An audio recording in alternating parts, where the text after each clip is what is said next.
గ్రంథము 14వ అధ్యాయము 30వ వచనము నేను చదువుతూ ఉన్నానండి.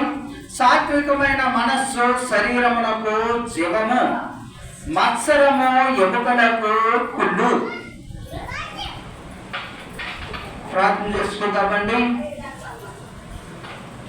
వాక్యం ఇచ్చిందేవా స్తోత్రములు తండ్రి. వాక్యము బోధించుండగా సహాయం చేయమని యేసు నామములో అడుగుతున్నాను తండ్రి, ఆమేన్.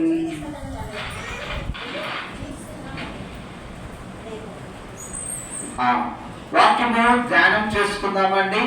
ఈరోజు దేవుడు మనతో మాట్లాడుతున్న మాట సాత్వికమైన మనస్సు శరీరమునకు జీవము. ఇది సాధారణమైన మాటగా మనము భావించరాదు. ఈరోజున చూడండి, మందు వేసుకుంటాం. మందు వేసుకుంటే జబ్బు నయము కావడానికి మందు టాబ్లెట్ వేసుకుంటాం. ఫీవర్ వచ్చినా, షుగర్ వచ్చినా, ఏదైనాను ఏం వేసుకుంటామండి? మా టాబ్లెట్ వేసుకుంటాం. అది దేనికి? శరీర ఆరోగ్యానికి. శరీర ఆరోగ్యానికి టాబ్లెట్ వేసుకుంటూ ఉంటాం. అయితే ఆ వేసుకోవడం ద్వారా మనకి ఆరోగ్యము మెరుగుపడాలని ప్రియ దేవుని కుమారులారా ఆలకించండి. ఈ రోజున దేవుడు మనకి టాబ్లెట్ వేస్తూ ఉన్నాడు. వాక్యము ద్వారా మందు వేస్తూ ఉన్నాడు. ఆ మందు ద్వారా మనకేం కలగాలని? జీవము కలగాలని. చూసారా, ఈ రోజున మనము ఈ సర్వ దేవాది దేవుడు వైద్యుడై ఉండి మనకి వైద్యము చేయడానికి ఈ రోజున స్వర్ణ దేవాలయములో మన మధ్య ఉండి, మనతో ఉండి, అలాగే దేవుడు వాక్యము మాట్లాడుతూ ఉన్నాడు. ఈరోజు నీరసము, నిశ్శబ్దముకి కారణము కూడా చెప్తూ ఉన్నాడు. అదొక్కటే కాదంటండి, ఏది?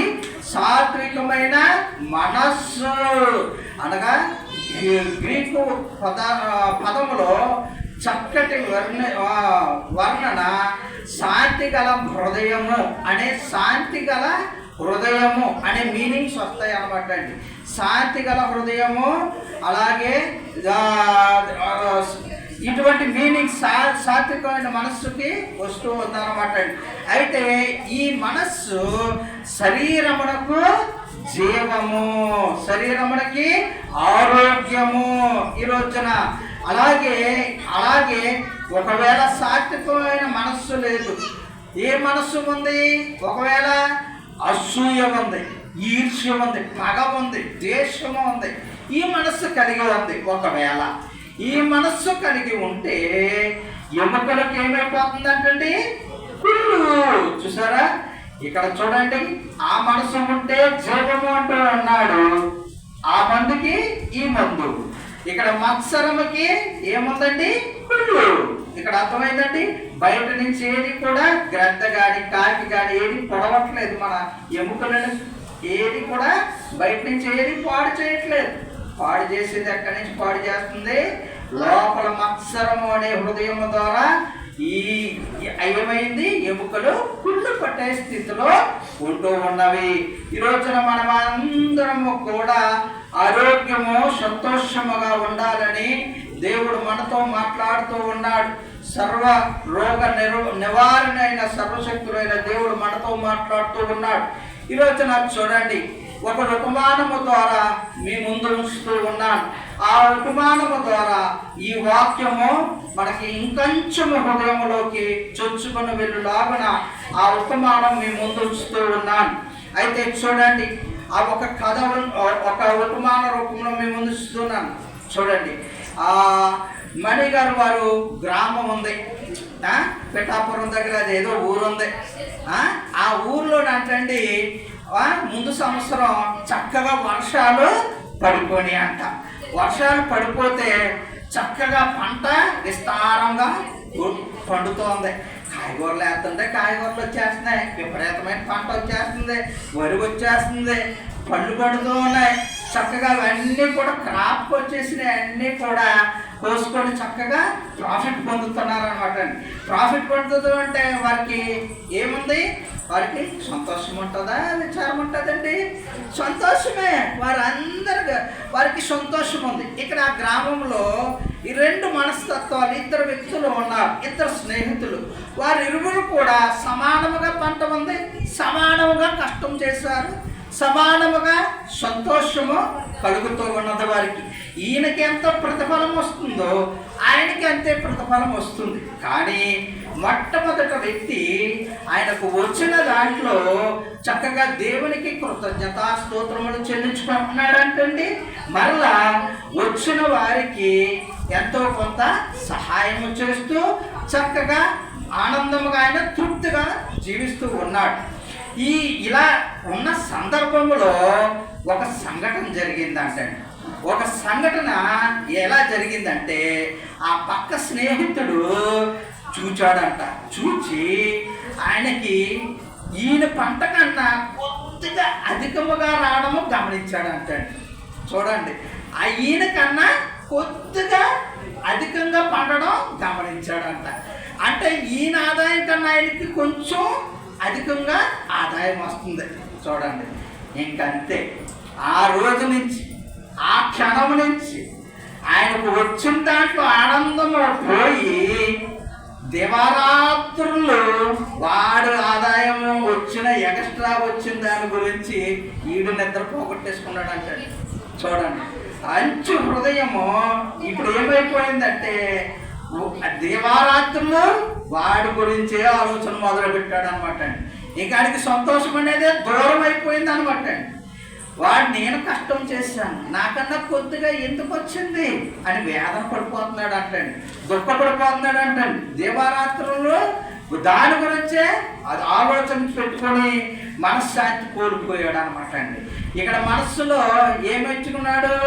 అసూయ పెట్టుకున్నాడు, ద్వేషం పెట్టుకున్నాడు, ఈ ఆలోచనలు పెట్టుకున్నాడు. అతనికి కృంగిపోవడం ద్వారా అతని ఆరోగ్యం ఏమైపోయిందండి? క్షీణించిపోయింది. సోదరులారా, దేవుని సోదరులారా, ఇక్కడ చూడండి, ఆయన ఏ జబ్బు లేదు ఆయనకి అంతా సంతోషమే, అన్నీ ఉన్నాయి. ఆరోగ్యం ఉంది, ఆదాయం ఉంది, పిల్లలు ఉన్నారు, చక్కటి కుటుంబం ఉంది, సంతోషమే. కానీ ఆయన ఏం చేసుకున్నాడు? హృదయంలోకి ఏ ఆలోచనలు పెట్టేసుకొని ఇంకా అతనికి ఏంటండి మెడిసిన్స్ కూడా ఏది పనిచేయక భార్య ఎందుకంటే ఇలా అయిపోతున్నారంటే ఇంకా ఆయన కుంగిపోతూ ఉన్నాడు. అతని ఆరోగ్యము కోల్పోవడం జరిగింది. ఆయన ఎముకను కుళ్ళు పట్టే స్థితిలోకి ఈ విధంగా క్షీణించి ఉన్నది. ఆ స్నేహితుడైతే చక్కగా నవ్వుతూ సంతోషముగా ఉంటూ ఉన్నాడు అనమాట, చిరునవ్వుతో ఉంటూ ఉన్నాడు. అయితే చూడండి, ఒక దినానంట ఆ స్నేహితుడు వచ్చాడంట. వచ్చి సోదర స్నేహితుడు అంటూ ఉన్నాడు. అయితే మంచి స్నేహితులు ఉంటారు లోకంలో, చెడు స్నేహితులు ఉంటారు. ఎవడైనా దుఃఖించి పాడైపోతున్నాడు అనుకోండి, నవ్వే స్నేహితులు ఉంటారు. అలాగే మంచి స్నేహితులు కూడా ఉంటారు, కాకపోతే తక్కువ సంఖ్యలో ఉండొచ్చు. వారు ఉంటారు, వీరు ఉంటారు. అయితే అంటూ ఉన్నాడు, సోదర ఎందుకు ఇంత చింతపడుతూ ఉన్నావు, ఎందుకు బాధపడుతూ ఉన్నావు? దేవుడు నీకు ఇచ్చినట్లే నాకు ఇచ్చాడు, మనం కృతజ్ఞతాస్తుతులు చెల్లించవలసిన వారు ఉన్నాం, దీవించాడు కదా, ఎందుకు అలా బాధపడుతూ ఉన్నావు అన్నాడంటండి. ఆ స్నేహితుడు మాటకి అతను ఆలోచనలు చేశాడంటండి. నిజమే కదా, నాకు ఇచ్చాడు కదా, నేను కృతజ్ఞతాస్తుతులను చెల్లించాలి కదా అని అతని హృదయము నెమ్మదపడిందంటండి. ఒక్క మాట, దయగల మాటకి ఆయన హృదయము నెమ్మదగలిగింది అనమాట.